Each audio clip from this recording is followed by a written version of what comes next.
ఒక ఆఫీసులో ఒక ఉద్యోగి జీతం ₹1,00,00,000 ఉంటుంది. ఇంకొక ఉద్యోగి జీతం 10 లక్షలు ఉంటుంది ఏడాదికి. ఇంకొక ఉద్యోగి జీతం 3 లక్షలే ఉంటుంది ఏడాదికి. కానీ ఈ మూడిటిది కలిపితే 10, 3, 5 18 లక్షలు కలిపి ఇదే కోటి 13 లక్షల రూపాయలని డివైడెడ్ బై 3 చేస్తే అది తలసరి ఆదాయం. తలసరి ఆదాయం అంటే మొత్తం లెక్క కలిపేసి అప్పుడు తలసరి జీతం ఎంత ఉందయ్యా అని ఈ ముగ్గురిని కలిపి లెక్కేస్తే దగ్గరగా ఈ డివైడెడ్ బై 3 అన్నటువంటి కాన్సెప్ట్ మీద వెళ్తుంది.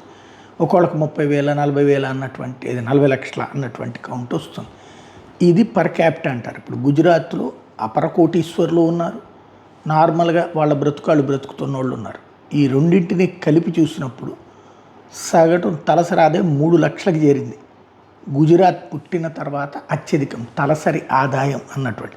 అయితే ఇందులో అపర కోటీశ్వర్లు కొంతమంది పెరగడం ఇంపాక్ట్ అన్నమాట.